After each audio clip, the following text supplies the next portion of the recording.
Bismillah, Assalamualaikum warahmatullahi wabarakatuh. Waalaikumsalam. Alhamdulillah, salatu wassalamu ala rasulillah wa ala alihi wa sahbihi wa mawala. Allahumma anfa'na bima 'allamtana wa 'allimna ma yanfa'una wa zidna 'ilman nafi'an. Allahumma astur 'ayubana wa 'ayubal mu'allimi 'anna wa la tadhhab barakati 'ulumihim 'anna. Segala puji hanya milik Allah semesta alam yang menguasai jiwa, hati, diri kita, pikiran kita, semuanya dikuasai oleh Allah. Tapi kita harus memberikan yang terbaik juga kepada Allah melalui pikiran, jiwa, hati, dan diri kita ini. Maka Allah akan kita akan mempertanggungjawabkan isi dari pikiran, hati, jiwa kita kepada Allah nantinya. Salawat beserta salam sudah kita sampaikan kepada junjungan kita Rasulullah Muhammad sallallahu alaihi wasallam, dan yang terbaik, orang yang sangat kita harapkan perjumpaan dengannya, seseorang yang kita harapkan syafaatnya, dan kita selalu berusaha insyaallah untuk mengikuti jejak langkah beliau. Begitu juga kita sampaikan salawat beserta salam kepada seluruh sahabat, kerabat, dan seluruh pengikut beliau sampai hari kiamat kelak. Alhamdulillah kita sudah berada di penghujung bulan Dzulqa'dah. Dzulqa'dah kan belum. Tulisnya belum kita ya. Sekarang kita tanggal 2 sesuai tanggal Masehi sama nih, tanggal 29. Sama tanggal Masehi dengan tanggal Hijriahnya 29. Oh benar, 29. Oh jujur banget ini ya. Nah, sebentar lagi kita akan masuk ke bulan Dzulhijjah. 10 hari pertama bulan Dzulhijjah. Ini adalah hari yang terbaik, hari-hari terbaik dari satu tahun yang kita lewati insyaallah. Wal fajri wa layalin 'ashr. Ini waktu fajar demi malam-malam yang 10. Dari banyak pendapat ulama, ahli tafsir, dan asyirnya adalah malam-malam 10 di malam-malam pertama 10 hari bulan Dzulhijjah. Ini yang katanya Rasulullah, "Min ayyamin habbu ilallah." Tidak ada hari yang lebih baik yang Allah cintai daripada 10 hari pertama di bulan Dzulhijjah ini. Bahkan lebih baik daripada jihad fisabilillah kalau kita melakukan ibadah, amal saleh, kebaikan di hari-hari pertama bulan Dzulhijjah ini. Kecuali katanya Rasulullah SAW kan, kita keluar di jalan Allah, membawa jiwa dan harta kita tidak kembali lagi. Jadi kita syahid di jalan Allah, baru itu yang lebih baik daripada kita melakukan amal saleh kebaikan di hari-hari pertama bulan Dzulhijjah ini. Ini adalah kesempatan yang bisa jadi tahun depan kita tak akan menemuinya. Jadi pun kita belum tentu juga nemuin ya. Cuman ya kita berazam lah kita tahun ini, karena udah dekat sekali ya. Walaupun umur kita juga kita belum tahu apakah nyampe atau enggak. Apa kita nyusul Pak Ado atau kita tetap dipanjangkan Allah untuk kita nggak tahu kan. Cuma kita berazam lah paling tidak, kalau kita Allah mempertemukan kita dengan 10 hari pertama bulan Dzulhijjah ini, maka kita akan banyak melakukan amal-amal saleh di dalamnya. Lakukan sebaik mungkin amal-amal saleh ini ya. Puasa kalau bisa kan ya, dari hari pertama sampai ke hari ke-9 ya. Nanti di hari ke-10-nya kita tidak makan dulu sampai selesai sholat Id ya. Dan sholat malamnya kita perbaiki lagi, kita tingkatkan lagi. Zikir, baca Quran, segala macam, sedekah, segala macam kita tingkatkan lagi 10 hari pertama di bulan Dzulhijjah ini. Yang lebih penting lagi sebetulnya adalah kita meninggalkan maksiat semaksimal mungkin ya 10 hari pertama bulan Dzulhijjah ini. Karena di saat Allah melipat gandakan amal pahala, Seperti sekarang kita ini di Ashhurul Hurum benar ya. Dzulqa'dah, Dzulhijjah, Muharram. Nah, apalagi nanti beberapa hari lagi kita akan masuk di 10 hari pertama bulan Dzulhijjah, bisa jadi malam ini atau malam besok. 10 hari pertama bulan Dzulhijjah kan ya masuknya. Maka di saat Allah melipat gandakan amal pahala kita, kebaikan kita, maka di situ juga saat melakukan dosa dan maksiat, di situ juga akan dilipat gandakan sama Allah dosanya. Fala tadlimu fihinna anfusakum. Makanya seharusnya kita lebih penting untuk memperhatikan di 10 hari pertama bulan Dzulhijjah ini.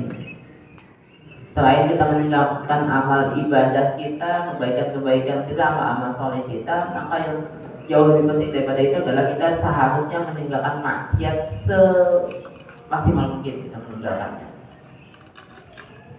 Karena yang kita khawatirkan tadi saat kita melakukan maksiat, kesalahan, dosa di 10 hari pertama bulan Dzulhijjah ini, saat itu Allah lipat gandakan dosanya, kesalahannya, maka itu yang sangat berbahaya buat kita.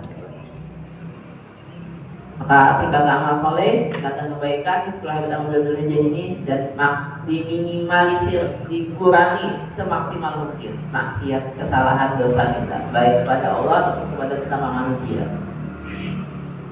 Jadi kalau kita di hari-hari biasa kita menjaga lisan kita diperintahkan untuk menjaga lisan kita,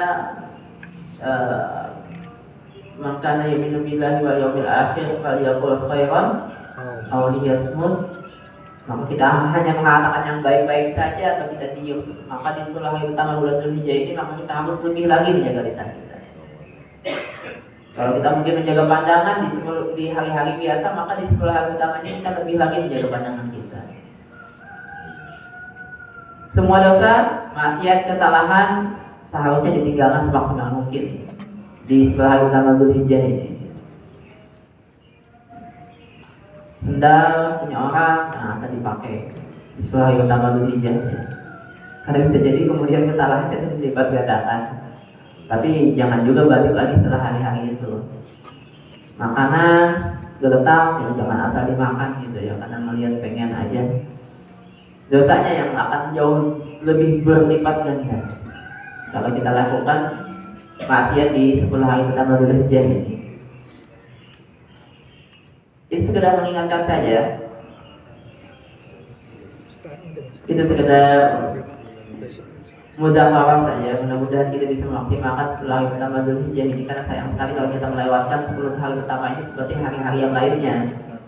Jadi misalnya kita punya target murojaah atau baca Quran misalnya sehari sejuz 2 juz, maka tingkatkan di 10 hari pertama Dzulhijjah ini.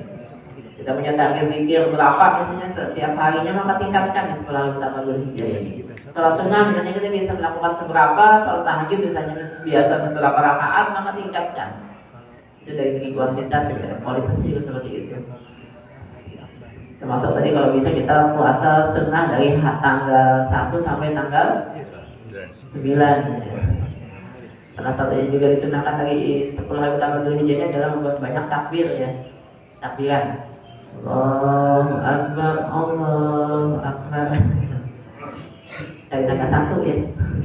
Tapi nggak usah pakai mic, nggak usah dikencang-kencang habis sholat khawatir, nggak usah. Di kita pribadi aja dulu banyak takbir di 10 hari pertama Dzulhijjah ini.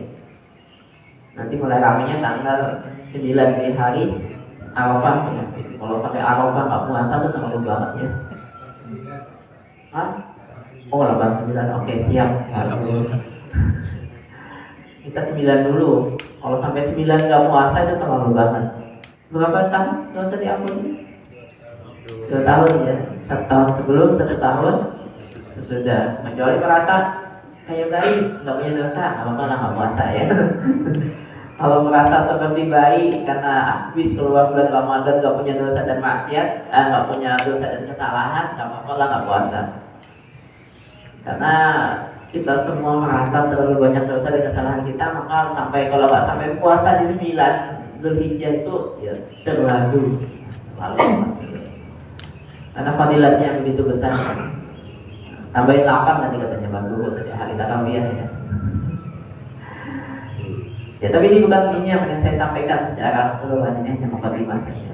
Walimah itu udah lumayan ya. Ya, kita biasanya kalau masuk Dzulhijjah ini, ya hari-hari pertama ini kita bisa diingatkan dengan ceritanya Nabi Ibrahim biasanya ya. Nabi Ibrahim, Abul Anbiya wal Mursalin, bapaknya para nabi dan rasul. Kalau Rasulullah SAW kan Imamul Anbiya wal Mursalin, pemimpinnya para nabi dan rasul ya. Kalau Nabi Ibrahim kan Abul Anbiya, bapaknya para nabi dan rasul. Karena memang ada banyak sekali para nabi dan rasul, terutama yang 25 itu dilahirkan dari keturunannya Nabi Ibrahim. Kalau beliau sampaikan anaknya Nabi dua ya, Nabi Ismail, Nabi Ishak, cucunya Nabi, anaknya juga apa namanya? Cicitnya Nabi. Habis cicit cucu ya. Cucunya nggak Nabi ya. Sampai Nabi Yusuf kan yang tercatat itulah ya. Yusuf bin Yakub bin Ishak bin Ibrahim. Jadi sampai ke cicitnya sampai Nabi Ibrahim. Maka wajar beliau dijuluki Abul Anbiya wal Mursalin. Ada banyak sekali pelajaran yang bisa kita ambil dari cerita beliau ini. Ada banyak sekali pelajaran hikmah bisa kita ambil dari ceritanya Nabi Ibrahim ini. Nah, setiap nabi dan rasul itu pasti punya musuh kan ya. Wa kadzalika ja'alna likulli nabiyyin aduwwan syayatinal insi wal jinn. Pasti setiap nabi itu punya musuh, ada tokoh antagonisnya kan ya. Ada tokoh antagonisnya. Semua nabi. Sampai Allah sampaikan tadi di surat apa itu? Al-An'am 113. Jadi setiap nabi itu punya musuh. Dari kalangan setan dan juga dari kalangan jin dan juga dari kalangan manusia. Semua nabi pasti punya musuh. Bukan punya cuma nabi ya. Semua orang yang akan melakukan kebaikan pun atau biasa melakukan kebaikan pun pasti punya musuh. Pasti ada yang nggak suka. Nah, termasuk Nabi Ibrahim ini kan ya. Siapa kalau ininya versusnya siapa Nabi Ibrahim? Namrud ya. Kalau Nabi Musa siapa? Fir'aun ya. Kalau Nabi Solih siapa? Maksudnya? Hah? Itu.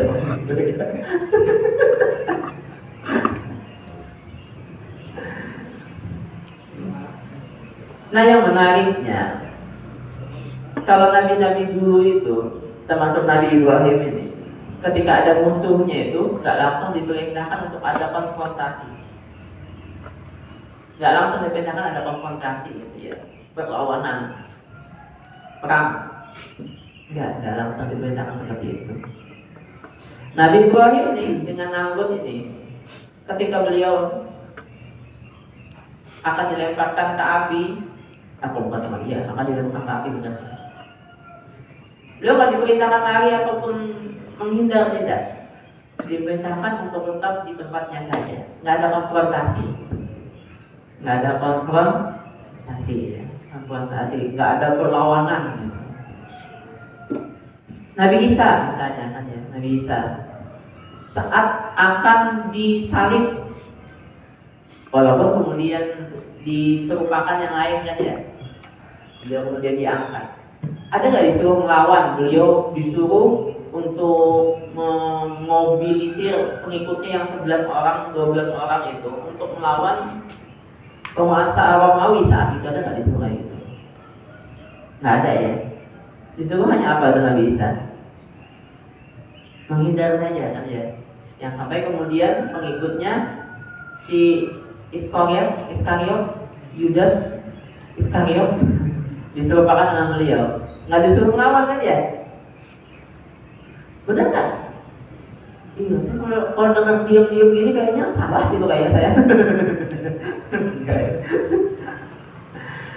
Dan nabi-nabi yang lain juga seperti itu.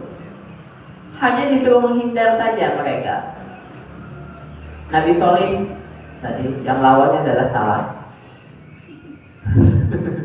Nabi Hud misalnya tadi, ketika dimuli sama kaumnya, diancam dibunuh bahkan sama kaumnya. Nabi Lut misalnya, diancam diusir oleh kaumnya. Apa yang dilakukan oleh mereka? Adakah mereka disuruh mengangkat senjata? Menghindar saja ya, menghindar. Ya. Apalagi kita Nabi Musa. Nabi Musa itu pengikutnya ketika beliau membawa Bani Israel dari Mesir, keluar dari Mesir itu, ada berapa pengikutnya? Banyak ya. Pintar ya. Jawabannya tidak akan bisa disalahkan. Maka kalau kita nggak jawab soal ujian kan banyak anak itu ya. Kalau kita nggak tahu kan tinggal jawab Allahu a'lam. Karena ya hanya Allah yang lebih mengetahui. Karena Ustaz pasti akan segan untuk menyalahkan jawaban itu. Karena kalau menyalahkan Allah yang lebih tahu, berarti itu Ustaz nggak benar kan ya? Belum benar kan juga. Tapi kalian nyapol aja gitu ya. Itu satu dibimbang. Itu jurus teman-teman saya dulu waktu di pesantren. Kalau nggak tahu jawabannya ada soal esai, jawab aja Allahu a'lam. Ustaz yang bimbang jadinya. Menyalahkan itu berarti menganggap Allah tidak mengetahui. Tapi membenarkannya berarti itu satu jadi tambah goblok. Pernah jadi belajar. Nabi Musa itu sampai dalam satu riwayat ya, walaupun kemungkinannya sih nggak sebanyak itu membawa sampai 70.000 orang Israel itu. Satu riwayat saja, tapi kemungkinannya nggak sebanyak itu. Karena ketika Nabi Yakub datang ke Mesir dari Palestina membawa anak cucunya, itu hanya sekitar 70-an. 11 orang saudara Nabi Yusuf dengan istri mereka dan dengan anak-anaknya hanya sekitar segitu. Nabi Musa itu hanya beberapa generasi itu di bawah Nabi Yusuf, sekitar 6-7 generasi di bawah Nabi Yusuf.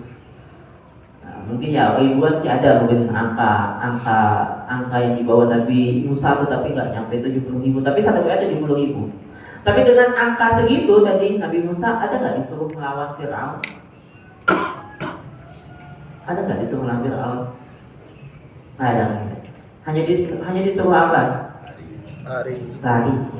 Lari aja, hanya disuruh lari aja, lari aja, menghindari kejaran Fir'aun itu.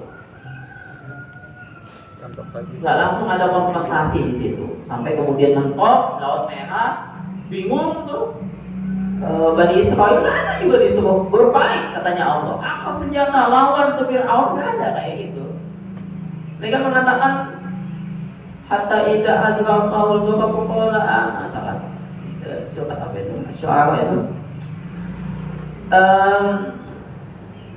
Idza tawajjahani qala ashabu Musa inna lamudrakun. Ketika mereka melihat nih di depan laut, di belakang ada pasukannya Fir'aun, maka mereka mengatakan inna lamudrakun. Kita akan ditemuin, kita akan berhadapan dengan Fir'aun. Kalau katanya Nabi Musa yang mengatakan qala kalla inna ma'iya rabbi sayahdin. Sesungguhnya bersamaku adalah Rabbku, Tuhanku, dia akan memberikan petunjuk kepadaku. Sampai kemudian disuruh Nabi Musa untuk memukul laut, tersiap laut. 12 jalan di situ. Nggak ada disuruh melawan. Walaupun memang ada satu cerita di dalam surat Al-Maidah ya, ketika Bani Israel disuruh masuk ke satu negeri Palestina. Mereka mengatakan qalu ya Musa inna fiha qauman jabbarin wa inna lan nadkhulaha hatta yakhruju minha. Ada disuruh di situ disuruh berperang ya Bani Israel. Disuruh berperang ketika akan masuk ke satu negeri itu. Tapi itu pun mereka enggan. Karena keenakan sudah. Merasa pernah ditolong Allah menghadapi bala tentara yang begitu besarnya, begitu kuatnya Fir'aun dengan pasukannya itu, maka mereka pengen dapat pertolongan seperti itu lagi. Maka ketika disuruh masuk ke satu negeri yang kaumnya di situ besar-besar, gede-gede, kuat-kuat, mereka enggak mau. Mereka pengen mengharapkan datangnya bala bantuan dari Allah. Sampai nanti kan ada akhir zaman Nabi Isa turun ya. Ini akhir zaman. Ini keyakinan yang harus benar-benar kita yakini, karena ini hadisnya hadis mutawatir untuk Nabi Isa di akhir zaman itu. Apa yang akan beliau lakukan? Mematahkan salib, membunuh babi, Dajjal menghilangkan pajak ya, menghilangkan pajak. Nanti yang akan dilakukan Nabi Isa lagi. Tapi apakah Nabi Isa kemudian akan memobilisir kaum muslimin saat itu untuk melawan Dajjal dan pasukannya? Nabi Isa-nya memang iya, beliau membunuh Dajjal. Dajjal kan ceritanya pas ketika tahu Nabi Isa turun di Masjid Putih, Masjid Menara Putih di Syam, di Syria itu kan lari ya. Saya kalau melihat kasus Rusia dan Ukraina hari ini kayaknya benar-benar dekat ya. Karena kan ancamannya Rusia saat konfrontasi terjadi besar-besaran antara Rusia dengan Barat itu kan mereka akan menghancurkan semua satelit kan, ancaman mereka itu. Ini benar-benar nanti terjadi apa yang dijanjikan Rasulullah SAW itu. Jadi dunia akan kembali ke zaman batu kalau nggak ada satelit kan ya. Ada komunikasi lagi kan, jarak jauh kayak gitu udah nggak bisa lagi kalau nggak ada satelit. Itu diancamkan Rusia kan, kita akan menghancurkan semua satelit kalau sudah sampai terjadi peperangan. Jadi nggak ada lagi yang pakai GPS gitu kan untuk menyerang lawan. Memang Nabi Isa akan membunuh Dajjal, tapi Nabi Isa bukan akan memobilisir pasukannya atau kaum muslimin untuk juga membunuh atau menyerang pasukan Dajjal, tidak. Yang akan memobilisir pasukan itu, atau sebelum Nabi Isa akan terjadi perang besar, itu akan terjadi mobilisasi pasukan itu adalah Imam Mahdi. Nabi Isa membunuh Dajjal, iya, tapi bukan kemudian memobilisir pasukan atau kaum muslimin untuk memerangi pasukan Dajjal. Bahkan ketika keluar Ya'juj dan Ma'juj banyak sekali. Satu rombongan besar depan minum lewat satu sungai kan mereka yang di depan minum sampai ke belakang nggak kebagian kan ya, air sungainya kehabisan, saking banyaknya nggak kebayang nggak itu ya, satu sungai sampai habis diminum satu rombongan, satu pasukan itu terus berapa banyak itu jumlahnya, pasti bukan ribuan itu, puluhan juta. Kebayangkan ya, sungai yang banyak sekali airnya itu diminum yang di depan, nggak kebagian yang bagian paling belakang, kehabisan air sampai itu, saking banyaknya ya dan maju itu. Aduh, itu gede banget, besar banget itu. Tapi sungainya nggak dijelaskan ya, sungai apa gitu. Kalau sungainya Sungai Barito tempat saya itu mungkin nggak akan habis juga sih ya. Barito itu kan lebarnya aja 900 sampai 1,2 km itu lebarnya. Jadi kita diri ke ujung sini nggak kelihatan ujung sebelah sana, nggak kelihatan itu. 900 sampai 1,2 km lebarnya. Kalau di Sadana Ciliwung itu berapa? Kenapa Pak Guru? 100 meter kan ya?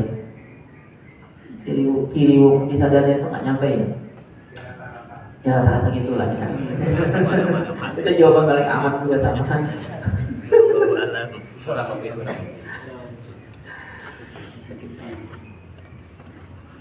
Itu Nabi Isa tidak memobilisir untuk melawan pasukan Ya'juj Ma'juj tidak. Mereka apa yang dilakukan? Cuma bersembunyi kan ya. Di bawah Nabi Isa berlindung di gunung apa? Gunung apa? Gunung Batu. Gunung Putri, apalagi ya. Gunung Tur kan ya, Tursina kan ya. Hanya bersembunyi aja mereka di situ. Kaum muslimin yang tersisanya bersembunyi saja di situ, di bawah komandonya Nabi Isa, tidak melawan dengan Ya'juj Ma'juj ini. Sampai kemudian Nabi Isa berdoa, ternyata Ya'juj semuanya langsung mati oleh apa? Ulat bulu kan ya, pokoknya ulat aja yang ada bulunya ya. Oh ya benar, ulat aja. Nanti ulat bulu siapa? Bulu si itu, bulu apa? Bulu hidungnya gitu kan. ulat aja. Bau mereka, Nabi Isa berdoa sampai kemudian bangkainya akan diangkat oleh burung-burung gede gitu kan. Hanya kayak gitu aja kan ya, nggak ada pertempuran. Itu karena Nabi dan Rasul di zaman dulu ada pertempuran. Gitu. Memang ada beberapa yang kita dengar, misalnya Nabi Daniel ya, pasukannya Nabi Daud yang sampai ada Nabi Daud itu, yang 100 berapa itu? 246 Al-Baqarah kan ya. Yang alam tara ila malaihim Bani Israil min ba'di Musa idh qalu li nabiyyin lahu wab'ats lana malikan nuqatil fi sabilillah. Sampai akhirnya komandannya siapa namanya? Talut, ya. Talut melawan si Jalut. Talut melawan Jalut. Jadi ada beberapa orang fajir kan yang disebutkan dalam Al-Quran ya. Fir'aun, Haman, Qarun, Jalut, tadi siapa lagi? Abu Lahab. Disebut dalam Al-Quran siapa lagi? Yang nggak benar gitu yang disebut dalam Al-Quran. Qarun, Fir'aun, Haman, Jalut, Abu Lahab, siapa lagi? Abu Janda. Kenapa gemes sama Abu Janda? Kalau Abu Janda insya Allah dapat hidayah beliau.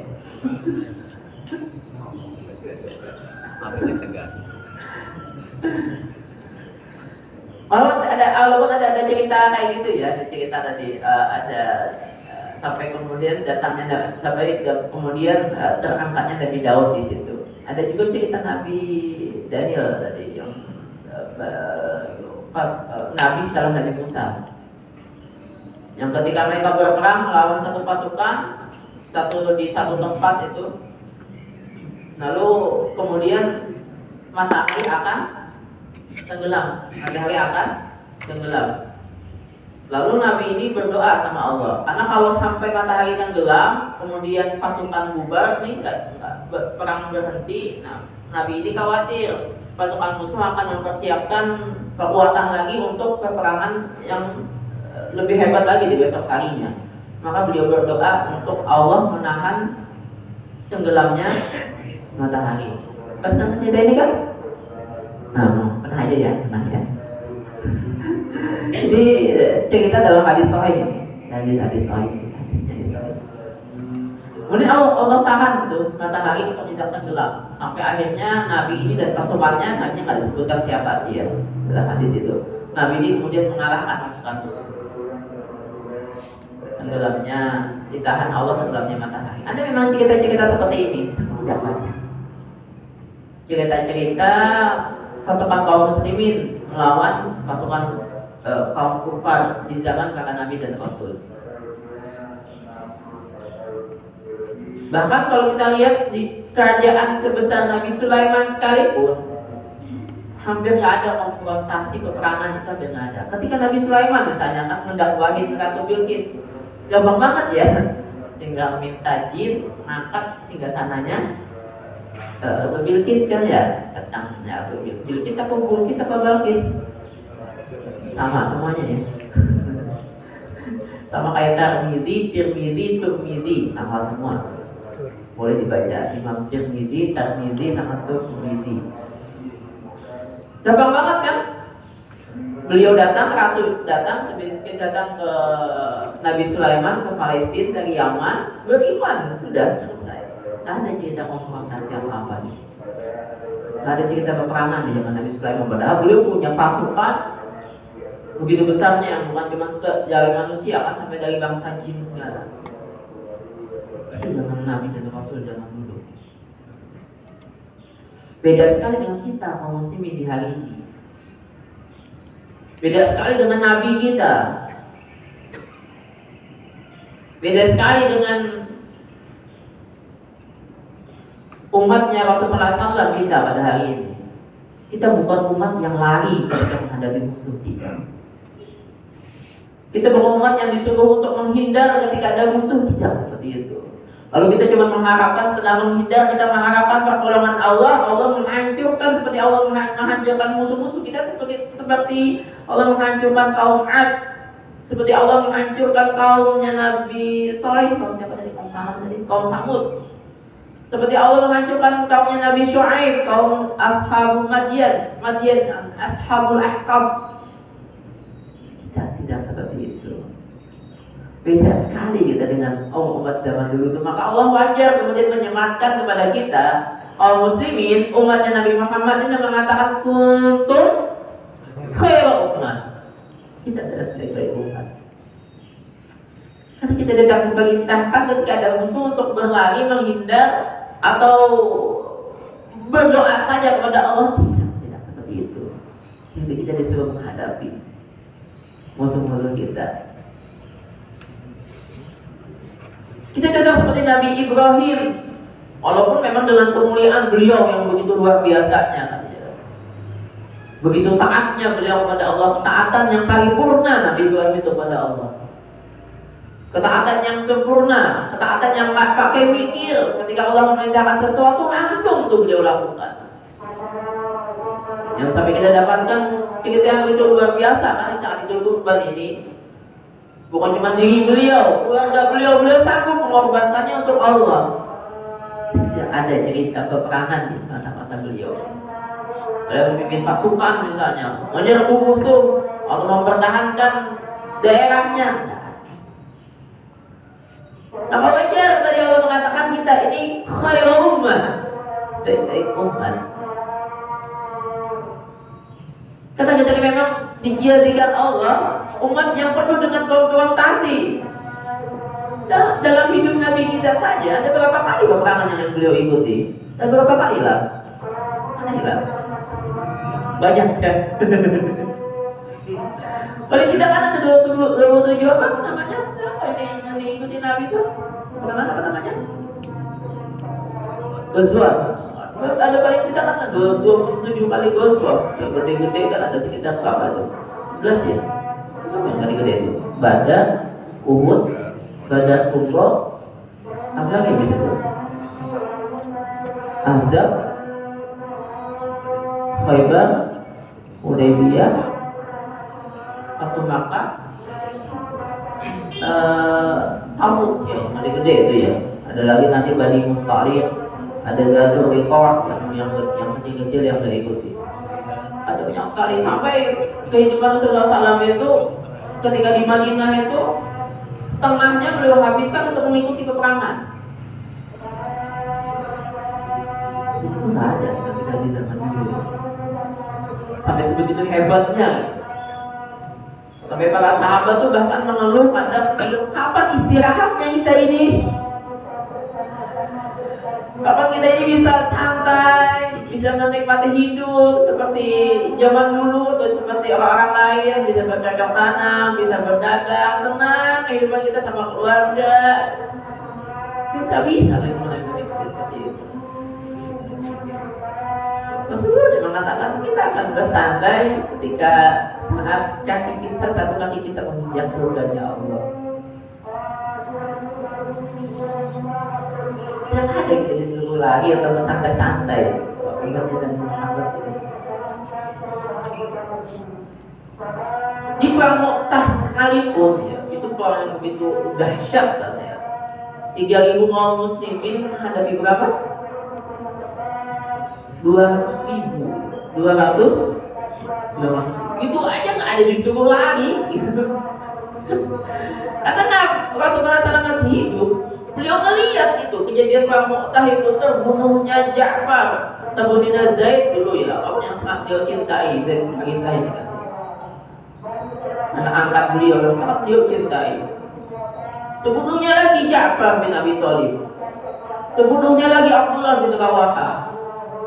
Banyak sekali kaum muslimin yang terbunuh saat itu. Kan tidak ada kemudian beliau dengan bisa saja beliau mengkomunikasikan seperti Umar nih. Kan Umar pernah kan saat beliau khutbah kemudian dilihatkan Allah kondisi pasukan kaum muslimin, kemudian Umar menyuruh kaum muslimin, tiba-tiba ada suara Umar kan dari jauh gitu.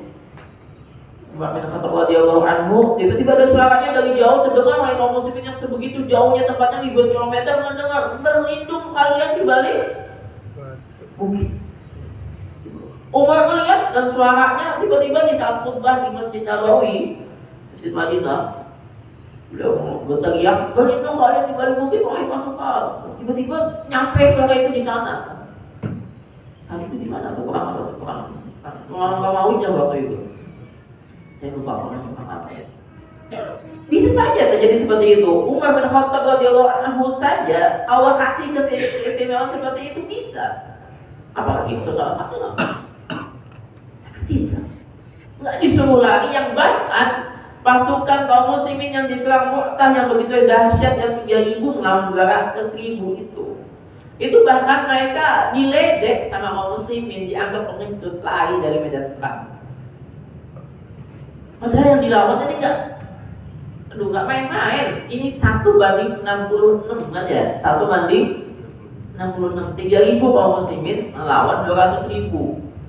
Nggak main-main. Itu pun mereka diledek saat pulang ke Madinah, dianggap pengecut, lari dari medan perang. Padahal bukan, kan nggak masalah kan.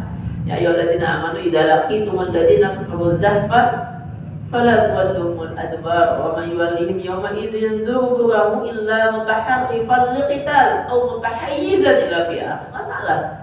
Mutaharrifan liqital aw mutahayyizan ila fi'ah enggak ada masalah. Karena untuk mempersiapkan yang lebih baik lagi dan untuk bergabung dengan pasukan yang lebih besar lagi enggak ada masalah. Tapi itu pun tadi mereka diledek gitu. Itu kita makanya kaum muslimin ini. Orang yang gampang lari menghadapi musuh. Gak seperti kaum dulu kita itu memang Allah ciptakan. Kita ini umat yang terbaik. Kalau dakwah saja, kaum dulu itu memang dakwah juga memang. Dakwah juga memang kaum dulu kan ya. Seperti yang tadi dibaca Fatir tadi kan, qultu lahum, katanya Nabi Isa kan, illa ma amartani bihi an i'budullaha rabbi wa rabbakum wa kuntu 'alaihim shahidan ma dumtu fihim falamma tawaffaytani kunta anta raqib 'alaihim wa anta 'ala kulli shay'in shahid. Ini 117 Al-Maidah. Nabi Isa mengatakan, ma qultu lahum, aku tidaklah mengatakan kepada mereka kecuali apa yang kau perintahkan kepadaku ya Allah. Sembahlah Allah, sembahlah Rabb kalian, an'ibudullah rabbi wa rabbakum. Cerita Nabi Nuh pas dahsyat itu kan ya. 900 tahun lebih mendakwahi kaumnya, 950 tahun, tapi pengikutnya cuma sedikit. Dakwahnya luar biasa sekali. Qala rabbi inni da'utu qaumi lailan wa nahara. Beliau mendakwahi kaumnya malam dan siang. Malam dulu kan, naik lailan wa nahara. Itu ada ininya ya. Kenapa malam dulu dan siang? Dakwahnya luar biasa malam dan siang. Tapi sebegitu pun tadi cuma disuruh Allah kan, bikin kapal kan ya, bikin kapal yang kemudian Allah tenggelamkan kaumnya Nabi itu. Tidak ada sudah perlawanan. Beda dengan Rasulullah SAW. Pengikutnya sedikit nih, juga sama dengan Nabi Nuh. Apalagi di saat masa Mekah memang sedikit sekali, tapi disuruh untuk kemudian mendakwahi jamaah haji, yang sampai akhirnya orang-orang Madinah di sana berbaiat, baiat Aqabah 1, baiat Aqabah 2, kemudian beliau berhijrah ke Madinah dengan pengikut sedikit, kemudian terjadi perang Badar. Ada pengikhlasi di situ. Jadi tidak mengapa Nabi yang dulu. Dan perintah untuk adanya jihad dalam Al-Quran itu dan termasuk perintah yang jauh lebih banyak dibandingkan perintah sholat. Jauh lebih banyak ya dibandingkan perintah sholat. Ya, benar nggak kira-kira? Banyak mana perintah jihad sama perintah sholat? Perintah jihad itu lebih banyak. Perintah jihad. Karena perintah itu begitu beratnya memang. Sampai Allah ulang berkali-kali. Allah sampaikan dalam berbagai macam redaksi, dalam berbagai macam kata, diulang dalam banyak ayat perintah jihad ini. Karena kan begitu beratnya untuk kita bisa menjalani jihad ini. Ada kata-kata wajah itu, ada kata-kata infiru. Kalau sholat kan kita semampunya. Kalau jihad tidak, infiru khifafan wasiqalan. Berperanglah, pergilah kalian dalam kondisi ringan ataupun berat. Kalau sholat kita semampunya, jihad nggak ada. Infiru khifafan wasiqalan. Pergi, berangkat, berjihad dalam kondisi ringan ataupun berat. Maka misalnya kayak cerita Abdullah bin Umi Maktum. Abdullah bin Umi Maktum Buta kan ya? Surat apa yang terkait beliau ini? Surat Abasa. Ada satu lagi surat yang terkait beliau ini. Beliau sampai ingin sekali syahid seperti sahabat-sahabat beliau yang banyak syahid di medan jihad ini. Maka sampai beliau minta dikirim ke perang Qadisiyah, perang besar ini kan ya.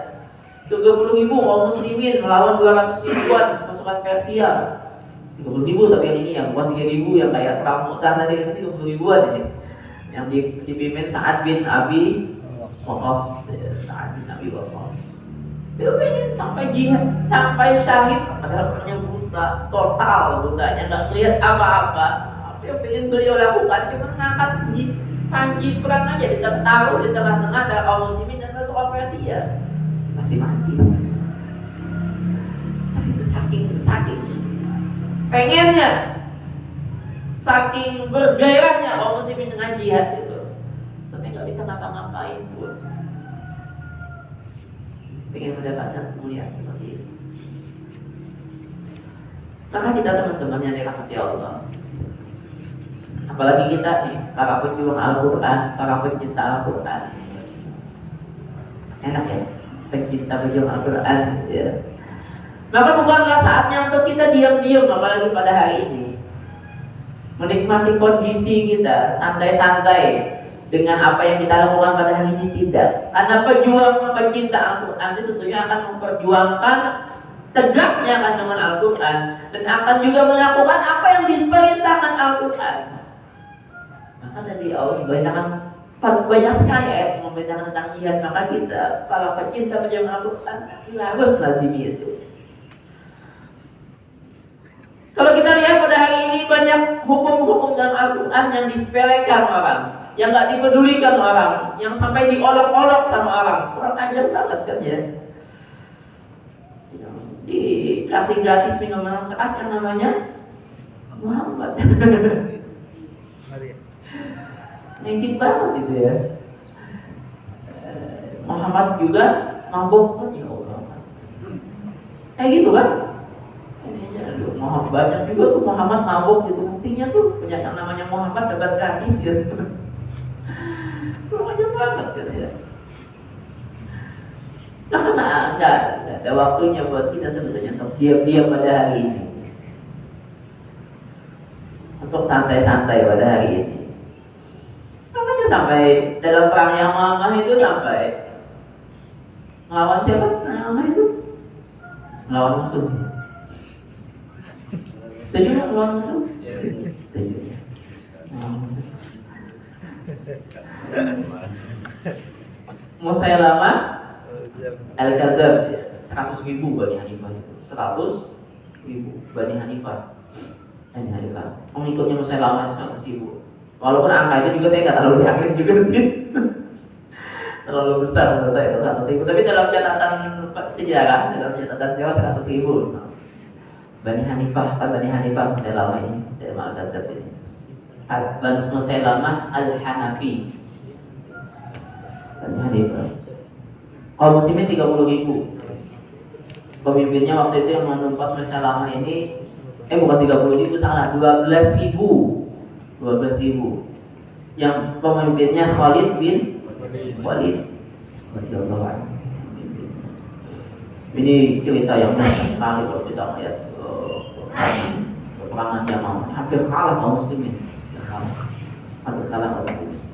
Sampai akhirnya dibagi-bagi Khalid ini per kabilah. Jadi bukan cuma sekedar menyemangati pasukan itu dengan membela Islam atau memperjuangkan kaum muslimin, bukan, tapi juga sekalian juga membela kabilahnya. Jadi kalau kan Arab begitu ya, kalau kabilahnya malu dari kekalahan dari kabilahnya atau kabilahnya terdesak, kabilahnya mundur, malu sekali mereka.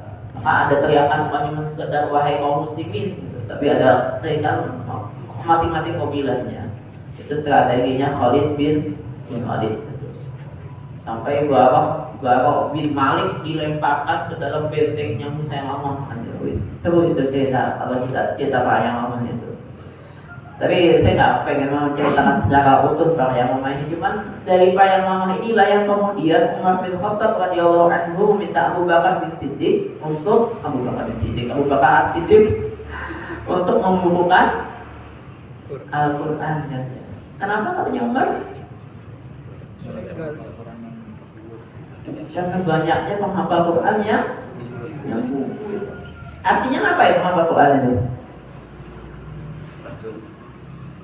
Tidur. Oh benar. Ketika tidur di belakang, di balik tirai, enggak ya? Enggak ya. Artinya mereka berperang. Setelah mereka hafal Quran, setelah mereka ahli dalam Al-Quran, setelah mereka mempelajari Al-Quran, maka yang mereka lakukan adalah setelah itu berperang, memperjuangkan Islam, bukan duduk-duduk santai saja, diem-diem di tempatnya, tidak. Dan setelah mereka berperang, itu yang mereka lakukan. Yang sampai tadi banyak yang tewas di situ, sampai kemudian Umar bin Khattab meminta Abu Bakar As-Siddiq untuk membukukan Al-Quran karena beliau khawatir akan ada yang hilang dari Al-Quran kalau banyaknya penghafal Quran yang tewas, yang syahid, yang gugur di jalan Allah. Karena tercecer kan tulisan Al-Quran. Tapi memang Al-Quran itu bukan cuma dihafal, tapi juga ditulis memang. Makanya di istilahnya bukan cuma menghafal Quran, penghafal wahyu, tapi penulis wahyu kan ya. Kayak Muawiyah, Ali bin Abi Thalib, Ubay bin Ka'ab, penulis wahyu itu Zaid bin Sabit. Ditulis memang, tapi terpencar kemana-mana tulisannya itu, dan nggak di satu tempat juga kan ya. Ada yang di pelepah Kurma, di mana-mana pokoknya tulisan terbigar segala macam tulisannya ada di mana-mana. Itu yang sampai Umar tadi meminta Abu Bakar As-Siddiq untuk membukukan Al-Quran. Awalnya ditolak sekali. Apakah kau menyuruhku minta aku melakukan sesuatu yang tidak dilakukan oleh Rasulullah? Tanya Abu Bakar. Tapi Umar meminta, penting sekali, mendesak sekali. Kalau tidak akan ada yang hilang dari Al-Quran. Sampai Abu Bakar mau nggak mau kemudian melakukan itu. Panitianya siapa? Sahabat benar. Sahabat Rasulullah. Panitianya Zaid bin Sabit Al-Ansari radhiyallahu anhu.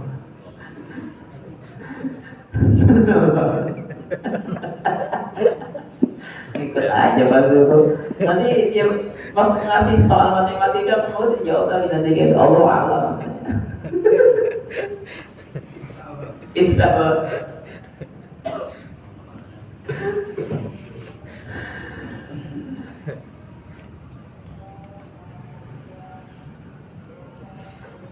Selain berperang, selain berjihad, maka pilihannya adalah makanan mukminun liyamfiru kafah falaula nafara min kulli firqatin minhum ta'ifatun yatafaqahu fid din wa liyunziru qaumahum idza raja'u ilaihim la'allahum yahzarun. Maka pilihannya adalah selain berjihad kaum muslimin itu, maka pilihannya adalah menuntut ilmu, belajar. Kalau la nafara min kulli firqatin minhum ta'ifatun yatafaqahu fid din, maka kalau tidak berperang ada satu golongan, satu kelompok yang belajar di sini. Tafaqquh fid din, mempelajari agama Islam, ajaran Islam ini dengan sungguh-sungguh. Benar-benar belajarnya. Untuk apa kemudian? Liyunziru qaumahum idza raja'u ilaihim, untuk dakwah, untuk menyampaikan ajaran Islam ini, untuk menjadi penerang buat umat ini. Pilihannya itu. Maka kalau kita saat ini nih tidak berjihad, ya kita belajar dengan sungguh-sungguh belajar. Belajar dengan benar-benar ajaran Islam ini. Bukan kemudian litafaqahu fiddin sambil tidur-tidur, sambil santai-santai, sambil ngobrol-ngobrol, sambil leha-leha, itu enggak ya. Ini benar-benar belajarnya, karena tadi perbandingannya adalah jihad. Makanya tidak jihad tadi belajar. Maka kalau jihad di sana, orang-orang yang berjihad di sana yang kita hari ini, aduh mikir sekali saya mendengar berita, karena sekarang dikhawatirkan sekali kan, apa namanya, Masjidil Aqsa bakalan runtuh kan ya, karena di bawah Al-Aqsa-nya itu, Masjid Al-Aqsa itu kan digali terus tuh sama Israel.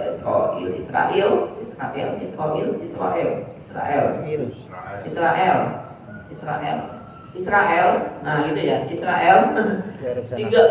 Digali terus kan di bawahnya itu untuk nyari harta karunnya Nabi Sulaiman.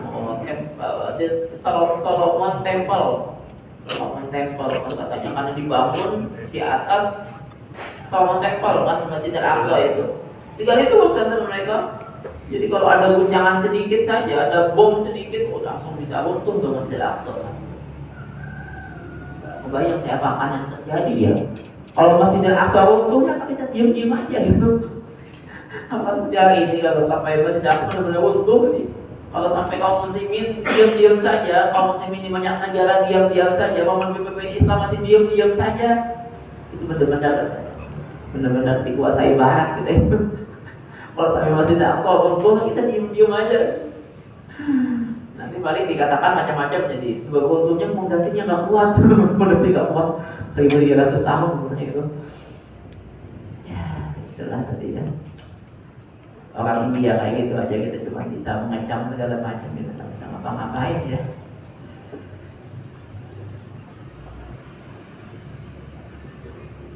Iya, saya ingat tadi kenapa sampai ke sana. Oh ya sudah ingat saya. Kalau mereka yang berjuang nih ya, berjihad nih, benar-benar tadi mereka sampai memberikan harta, jiwa, segala apa yang mereka miliki, nggak bisa santai-santai mereka yang berjihad itu tentunya. Nah, maka kita yang bandingannya yang sedang belajar ini atau yang sedang menyampaikan Islam ini, maka kita bandingkan juga seperti itu juga. Harus benar-benar juga, sungguh-sungguh juga. Harus memberikan, mengerahkan segenap jiwa, tenaga, harta, apapun yang kita miliki untuk Islam, seperti itu juga seharusnya. Itu baru kita bisa katakan bandingan yang setimpal. Kalau kita banyak santai di sini nih, aduh, tidur-tiduran, malas-malasan, sampai bangun malam aja berat, gitu rasanya. Padahal kita nggak berjihad seperti mereka. Mereka para sahabat itu kan sampai ada istilah penunggang kuda jenderal pasukan di siang hari, tapi menjadi rahib di malam hari. Apa itu? Kursanun fin nahar wa rubbanun fil lail. Penunggang kuda pada siang hari, tapi menjadi rahib, menjadi seperti pendeta karena saking khusyuknya beribadah sama Allah, saking alamatnya beribadah kepada Allah di malam hari itu, sampai seperti para rahib, tapi seperti penunggang kuda yang gagah, yang ganas di pagi harinya. Nah, itu istilahnya. Jadi setelah jadi penunggang kuda di pagi hari, kecapean, di malam hari tidur gitu, nggak ada itu ya.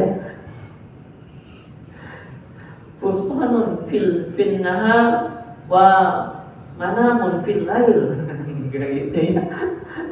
Bangun fil lail kita itu. Saking sebegitu kuatnya perjuangan di pagi hari saja, di siang hari saja, sehari itu saja kaum muslimin malam harinya masih beribadah dengan begitu khusyuk dan begitu lamanya. Walladzina yabituna li rabbihim sujjadan wa qiyama. Ibadah Rahman itu yang sampai bermalam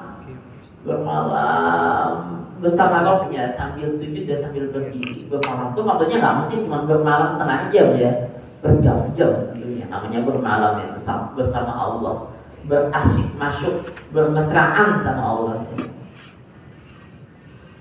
Ada istilahnya santai buat kita. Yang sampai tadi berjuang di siang hari saja masih bangun di malam hari. Ini kita udah siang hari santai, malam hari juga tidur. Bingung gitu dengan apa yang dilakukan. Padahal kewajiban kita tuh jauh lebih banyak daripada waktu yang Allah berikan kepada kita. Kalau kita mau nih menginventarisir kewajiban-kewajiban yang Allah bebankan pada pundak kita, ada begitu banyaknya kewajiban itu yang harus kita tunaikan, yang harus kita lakukan. Kalau sampai kita bingung, itu menunjukkan ilmu kita yang begitu ceteknya. Karena kita bingung dengan apa yang harus kita lakukan. Ada banyak sekali kewajiban kita, zikir saja yang harus kita baca pada setiap hari saja, itu ada begitu banyaknya. Belum lagi apa yang harus kita pelajari ini ya, dari fikih, akidah, sampai kepada akhlak, sampai kepada masalah-masalah keumatan yang harus kita pelajari nih. Ada banyak sekali ilmu yang harus kita pelajari. Termasuk tadi kita harus mempelajari kandungan Al-Quran, bukan hanya sekedar menghafalkannya. Kita harus tahu nih apa yang Allah sampaikan dalam Al-Quran. Dari dalam hadis-hadis yang dari Rasulullah SAW harus kita ketahui semuanya. Maka dari yang kayak gitu aja nih, harusnya nggak ada waktu buat kita bersantai-santai, boleh hal-hal. Kalau sampai kita tadi santai, bingung, gabut ya namanya ya. Gabut apa gabut? Gabut ya, gabut tanah ya. Salik gitu kalau gabut ya, gabut ya.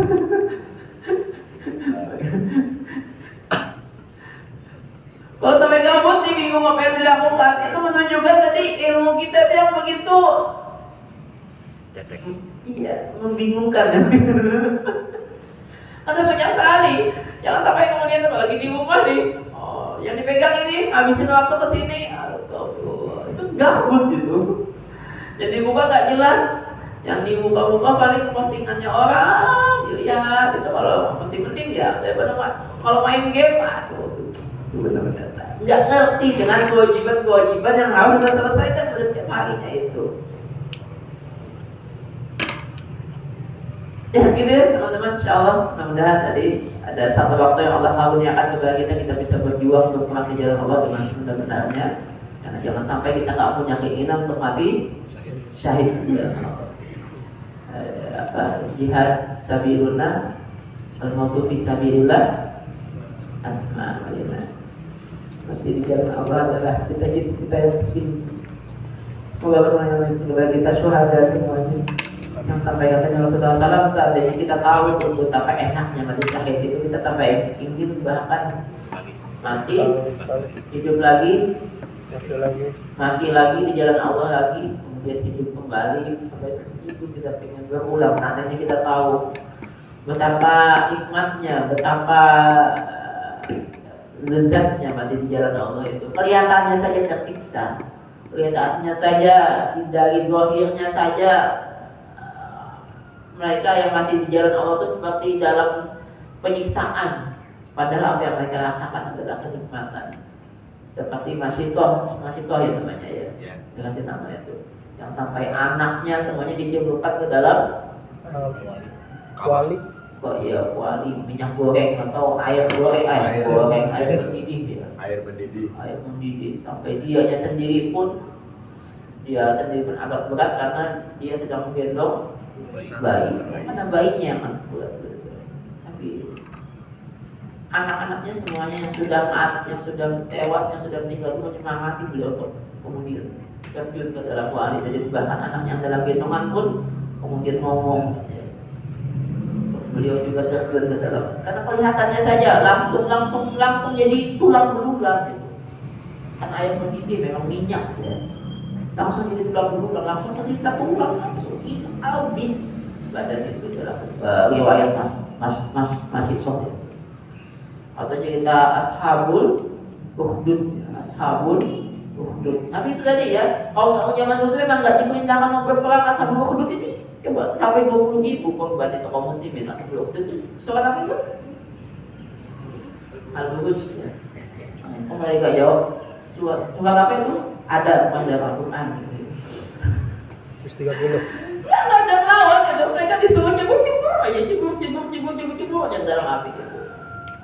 Kelihatannya menderita, tapi sebetulnya kenikmatan yang mereka rasakan. Sampai ada cerita seorang sahabat atau tabi'in kan ya, yang dipenggal kepalanya 3 orang ini, masalahnya ya. 2 orang dipenggal kepalanya, habis dipenggal kepalanya menggelinding. Apa yang dilakukan kepala ini? Ngaji. Habis dibuka kepalanya ngaji kepala. Hasibanna alif lam mim. Hasibanna ay yusrafu ay yaqulu amanna wa hum la yuftanun. Ngaji kepala ini. Kenikmatan yang mereka rasakan saat syahid di jalan Allah. Dan sampai mendengar darinya Al-Quran tadi sampai tewas sudah sekalipun, syahid sekalipun masih ngaji kita juga kan tidur sambil ngaji. Karena kebanyakannya tidur, jadi ngajinya dalam tidur ya. Itu insya Allah teman-teman yang dapat saya sampaikan pada pagi hari ini. Insya Allah kita persiapkan ini waktu-waktu di bulan Dzulhijjah ini, di awal Dzulhijjah ini, semoga kita bisa menggunakan manfaat ini dengan sebaik-baiknya. Jangan ada lagi santai-santai, leha-leha lagi di awal Dzulhijjah ini. Semoga Allah berikan selalu taufik hidayahnya kepada kita semuanya untuk bisa berpegang teguh dengan agamanya, dan semoga kita dikaruniakan bisa berjihad di jalan Allah dan bisa mendapatkan juga Allah karunia syuhada di jalan Allah. Salah hilaf saya minta maaf. Subhanallah wa bihamdik, asyhadu an la ilaha illa anta, astaghfiruka wa atubu ilaik. Wabillahi taufiq wal hidayah. Assalamualaikum warahmatullahi wabarakatuh.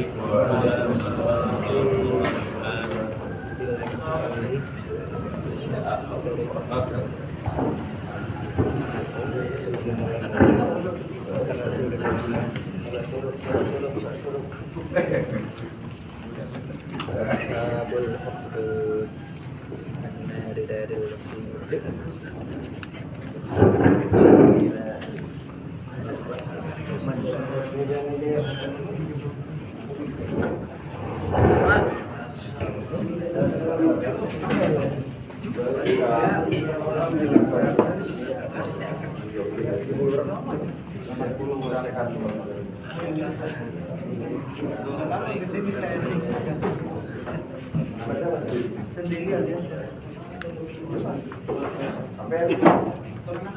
Saling